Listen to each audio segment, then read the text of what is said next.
앞으로 12주 동안 사도신경을 묵상하며 강해하려고 합니다. 이 사도신경에서 사도는 12사도와 사도 바울을 가리킵니다.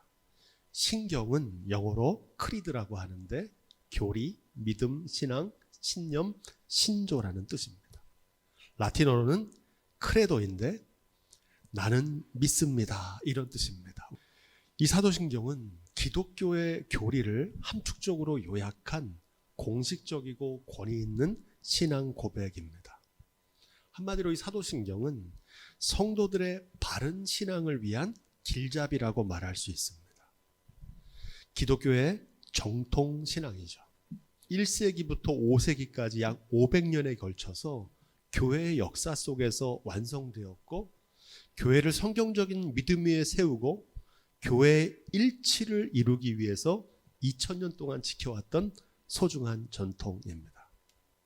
또한 사도신경에 중요한 역할이 하나 있는데, 그것은 주님의 교회를 무너뜨리고 성도들의 신앙을 위협하는 이단 사설을 분별하고 대적하는 역할을 해왔습니다. 2000년 교회 역사를 살펴보면 이 사도들이 전했던 복음과 성경 위에 세워진 교회의 복음과 다른 복음을 전하는 자들이 있었습니다. 이들을 가리켜서 우리는 이단이라고 부르죠. 예나 지금이나 이단 사이비의 교주들은 스스로를 메시아, 그리스도라고 사칭합니다. 하지만 이 사도신경을 보면 그들이 가짜라는 사실이 분명하게 드러납니다.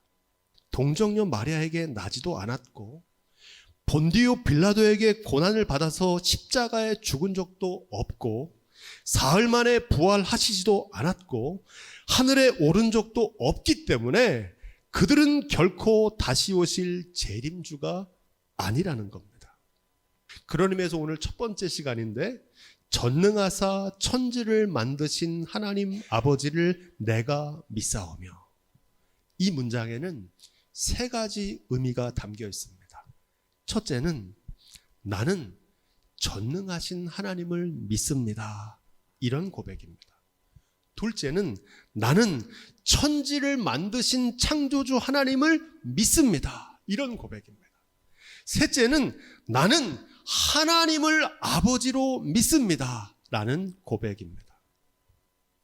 믿음이 중요한 이유는 믿음이 곧 우리의 삶이 되기 때문입니다. 사람은 자신이 믿는 대로 살아갑니다. 그래서 사도신경은 교리가 아니라 믿음에 합당한 삶을 증거하고 있습니다. 전능하신 하나님을 믿는 삶은 어떠해야 되는지, 창조주 하나님을 믿는 삶은 어떤 삶인지, 하나님을 아버지로 믿는 삶은 어떠해야 하는지를 우리에게 증거하고 있습니다. 사도신경은 첫머리에 전능하신 하나님을 고백합니다. 이 전능하신 하나님에 대한 고백은 무엇이 세상을 다스리느냐에 대한 질문입니다. 뭐가 세상에서 힘이 제일 세냐는 겁니다. 이 고백은 하나님이 우리의 삶의 주관자이심을 고백하는 믿음입니다. 하나님이 만물의 주관자이시고, 역사의 주관자이시고, 생명의 주관자 되시고, 건강의 주관자, 물질의 주관자, 자녀의 주관자가 되심을 믿는 고백입니다. 구약성경 사무엘의 어머니 한나의 기도에 잘 드러납니다. 우리 앞에 있는 화면의 말씀을 읽어볼까요? 사무엘상 2장 6절로 7절입니다. 여호와는 죽이기도 하시고 살리기도 하시며 스올에 내리게도 하시고 거기서 올리기도 하시는도다. 7절, 여호와는 가난하게도 하시고 부하게도 하시며 낮추기도 하시고 높이기도 하시는도다. 아멘. 놀라운 사실은 세상에 있는 모든 사람들은 저마다 자신이 믿고 섬기는 하나님이 있습니다. 우리가 믿는 하나님은 성경이 증거하는 하나님, 예수 그리스도께서 믿는 하나님, 사도들이 고백하는 하나님을 믿는 줄로 믿습니다. 하지만 어떤 사람들은 물질을 전능하신 하나님이라고 섬기며 살아갑니다. 이걸 가리켜서 황금 만능주의라고 하고 물질 만능주의라고 합니다. 전능한 돈이면 못할 게 없다는 거죠. 어떤 사람은 힘과 권력을 하나님으로 섬기고 어떤 사람은 세상적인 지식이나 명예를 하나님처럼 섬기며 살아갑니다. 오늘 우리가 살고 있는 대한민국은 부동산을 하나님처럼 섬기며 살아가는 시대입니다. 인생의 목적과 행복이 거기 있다고 생각해요. 중요한 사실은 사람은 자신이 섬기는 대상의 노예로 살아가게 된다는 겁니다. 물질을 섬기는 사람은 물질의 노예로 살고요. 부동산을 섬기는 사람은 한평생 부동산의 노예로 살아가더라고요. 하지만 하나님을 삶의 주관자로 고백하는 사람은 오직 하나님만 섬기며 살아갑니다. 성경은 하나님만 섬기며 살아갈 때 노예 같은 삶에서 자유케 될 것을 증거합니다. 이 자유가 저와 여러분의 것이기를 주님의 이름으로 축복드립니다. 문제는 예나 지금이나 하나님과 재물을 겸하여 섬기는 이들이 있다는 겁니다. 성경은 이를 가리켜서 우상 숭배라고 부릅니다. 하나님 아닌 다른 것을 하나님처럼 섬기는 삶입니다. 구약성경에 나오는 이스라엘 백성들의 우상 숭배를 살펴보면 그들은 하나님 안 섬긴 게 아닙니다. 하나님께 제사도 드리고요, 율법도 지켰어요. 그런데 하나님도 섬기고 우상도 겸하여 섬겼던 겁니다. 하나님보다 하나님 아닌 것을 더 사랑하는 것이 우상 숭배입니다. 생명이나 건강, 물질과 자녀가 소중하지 않다는 말이 아닙니다. 그 모든 것이 다 소중하지만 그 모든 것을 주관하시고 허락하신 하나님을 더 섬기라는 뜻인 줄로 믿습니다. 성경은 끊임없이 이 우상 숭배와의 전쟁을 기록합니다. 엘리야의 시대에는 바알을 하나님으로 믿는 사람과 여호와를 하나님으로 믿는 사람들 간의 영적 전쟁이 있었죠. 요한계시록 시대에는 로마 제국의 황제의 지배이냐 아니면 하나님 나라 예수 그리스도의 통치냐, 이러한 영적인 전쟁이 있었습니다. 이 영적인 전쟁은 시공을 넘어서 오늘 우리의 삶에서도 계속되고 있습니다. 바라기는 전능하신 하나님을 삶의 주관자로 섬기는 삶이 다 되시기를 우리 주님의 이름으로 축복드립니다. 둘째로, 나는 창조주 하나님을 믿습니다 라는 고백입니다. 그런 의미에서 창세기 1장 1절을 함께 읽어보겠습니다. 시작. 태초에 하나님이 천지를 창조하시니라. 아멘. 창세기 1장은 우주의 기원, 우주가 어떻게 시작됐는지, 지구의 기원, 땅과 바다는 어떻게 시작됐는지, 만물의 기원, 그리고 현생 인류의 기원에 대해서 기록하고 있습니다. 오랫동안 인류가 가지고 있었던 이 풀리지 않는 의문들을 통해서 하나님이 창조주이심을 증거하고 있습니다. 태초에 하나님이 천지를 창조하셨다는 이 말씀은 우리 교회 예배당을 하나님이 지으셨다는 믿음의 고백과 같습니다. 우리의 헌신과 인내에도 불구하고 모든 것이 하나님의 은혜라고 고백하는 이유가 있습니다. 하나님께서 생명 주시지 않고 건강 주시지 않고 물질과 믿음을 주시지 않았다면 어떻게 우리가 아름다운 예배당을 지을 수 있었겠습니까? 정직하고 겸손한 고백입니다. 하나님이 온 세상을 창조하셨다는 고백도 이와 같습니다. 하나님의 창조를 믿는 사람은 모든 삶에서 은혜와 감사로 찬송과 영광을 돌립니다. 하지만 하나님의 창조를 믿지 않는 사람들은요, 자신의 공로와 업적을 내세우며 헛된 자랑과 교만 가운데 살아갑니다. 우주에 대한 이 연구가 발달하면서 두 가지 반응이 나오더라고요. 똑같은 우주를 바라보면서 어떤 사람은 우주를 보니까 하나님은 없다는 겁니다. 기적 같은 우연으로 이 우주가 운행된다는 겁니다. 하지만 이 우주에 대한 관찰을 통해서 하나님이 창조하시고 하나님이 주관하시는 그 능력의 영광을 돌리는 이들도 있습니다. 여러분은 어떻게 생각하십니까? 그런 의미에서 우리 3절 말씀을 함께 읽어볼까요? 창세기 1장 3절 시작. 하나님이 가라사대 빛이 있으라 하심에 빛이 있었고. 아멘. 창세기는 이 우주의 첫 기원에 하나님이 최초의 빛을 창조하셨다고 선포합니다. 과학자들도 이 창조의 빛에 대해서 말합니다. 138억 년 전에 빅뱅이 있었다는 거예요. 이걸 처음으로 주장한 사람이 1933년에 조르즈 르메르트라고 하는 분인데 천주교 사제입니다. 과학자기도 해요.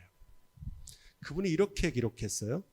모든 것의 최초에 상상할 수 없을 만큼 아름다운 불꽃놀이가 있었습니다. 그 후에 폭발이 있었고 그 후에는 하늘이 연기로 가득 찼습니다. 이게 최초의 빅뱅 이론입니다. 100년이 지난 지금까지 천문학적인 예산을 들여서 인류가 제작한 최고의 만향경이 있는데 제임스 웹 우주 망원경이라고 합니다. 2022년도에 띄웠어요. 태양과 지구 사이에. 그것으로 지금 모든 우주를 관측하고 있는 겁니다. 그러한 놀라운 발명에도 불구하고 인류는 빅뱅이 있었다고 하는 사실은 추측하는데 그 큰 빅뱅을 일으킨 원인이 뭔지를 모릅니다. 어떤 큰 힘이 있었을 텐데 그 힘의 정체는 밝히지 못해요.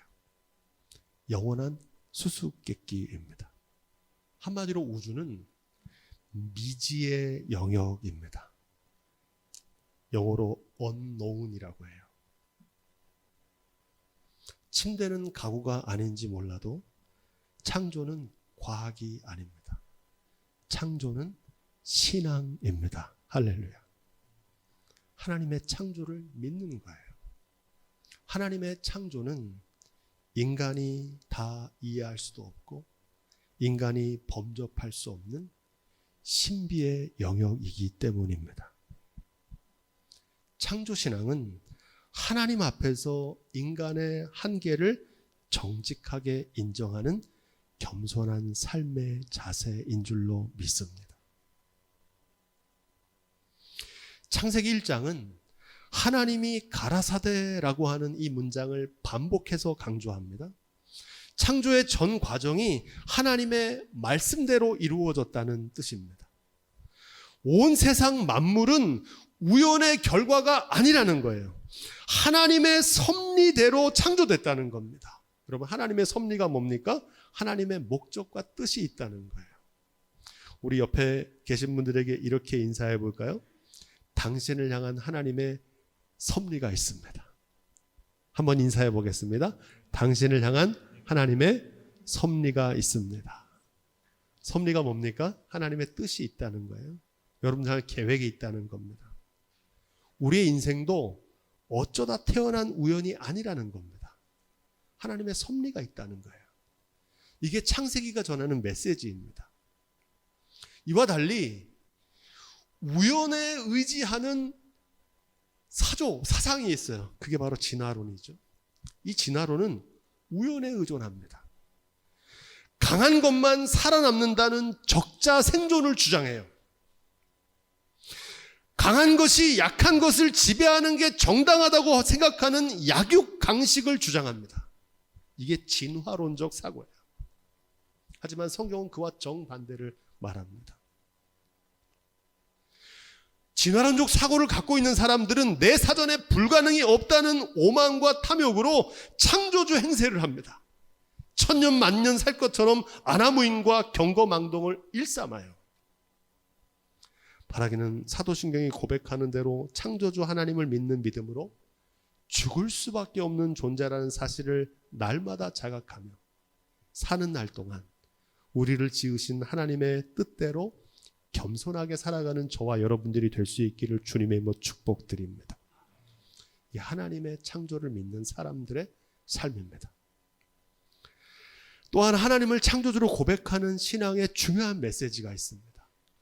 천지 만물을 비롯한 내가 누리는 모든 것이 하나님이 지으신 거라면 그건 누구 겁니까? 그건 하나님의 소유라는 겁니다. 하늘과 땅에 있는 모든 만물은 천지를 만드신 하나님의 것입니다.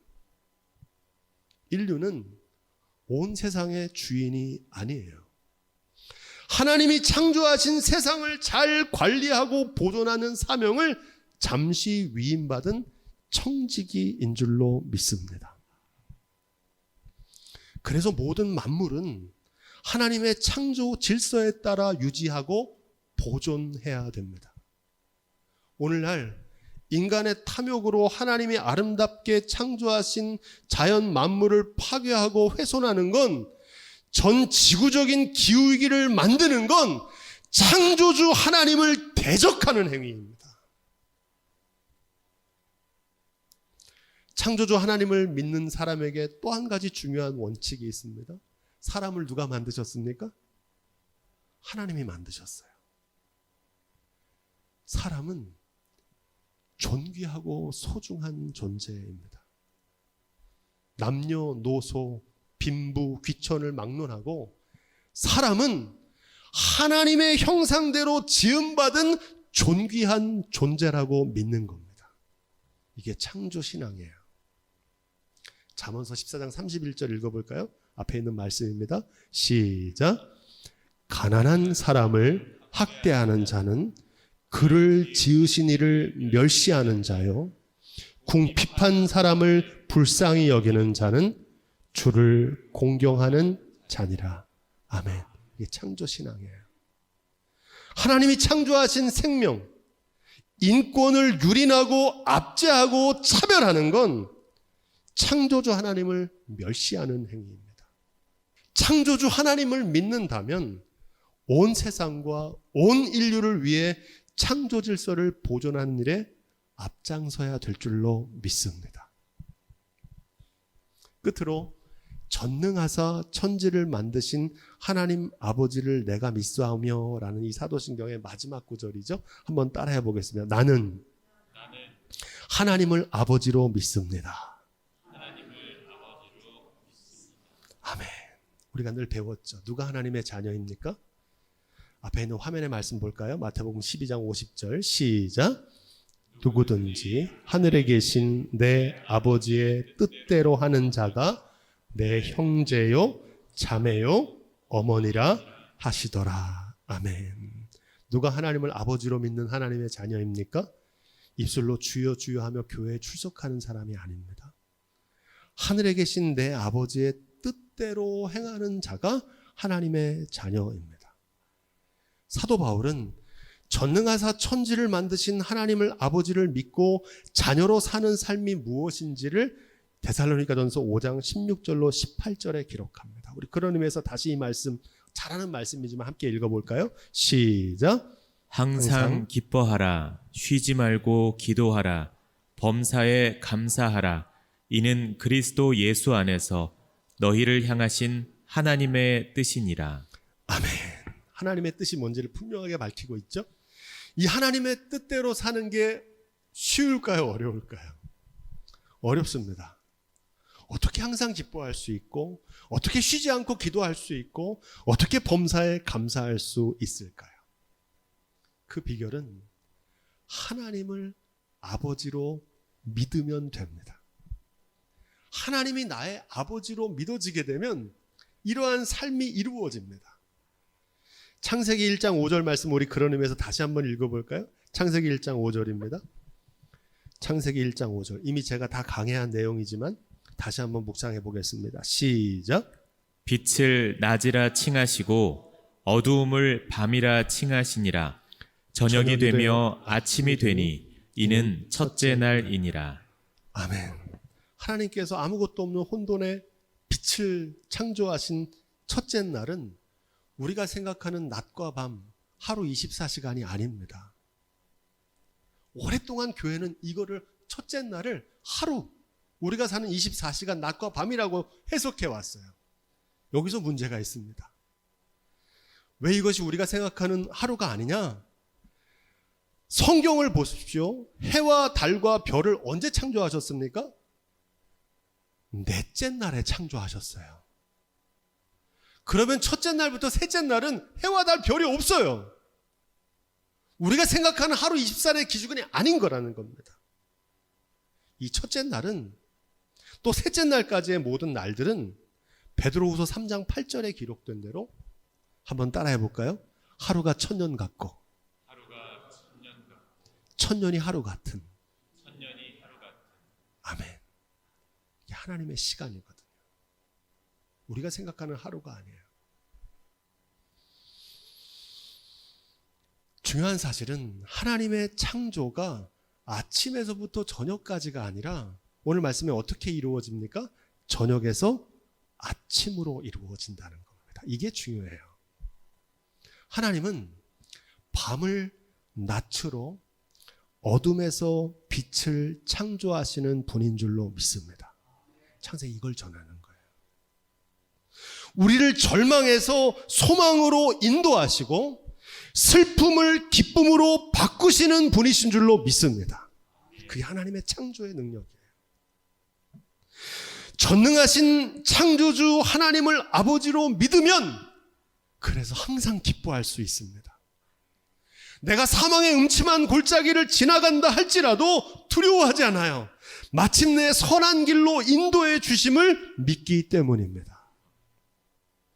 하나님을 아버지로 믿는 사람은 염려할 수밖에 없는 상황 속에서도 쉬지 않고 기도할 수 있어요.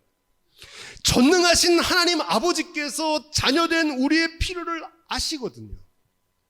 우리의 연약함을 도우시는 하나님 아버지께서 모든 것을 더해 주실 것을 믿기 때문입니다. 하나님을 아버지로 믿는 사람은 불평할 수밖에 없는 현실 속에서도 범사에 감사할 수 있습니다. 지금은 비록 최악의 환경, 요셉 같은 상황이지만 말씀으로 무에서 유를 창조하신 전능하신 하나님 아버지께서 더 좋은 것으로 채워주실 것을 믿기 때문입니다.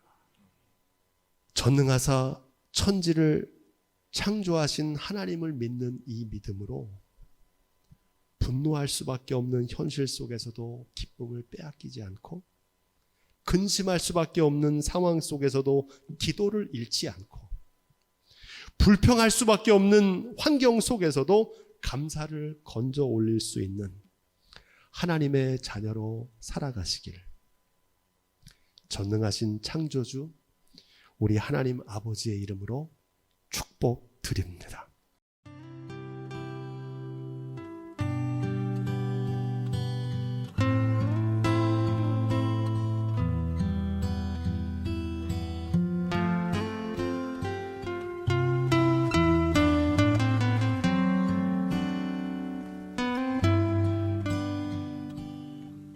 세상 만드신 하나님 앞에 여기 버려진 언덕에 서서 기도드리니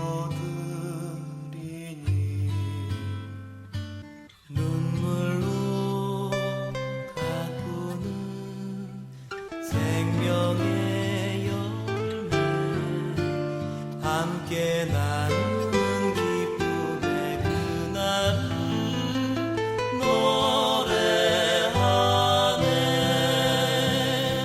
쓰러진 땅 일으켜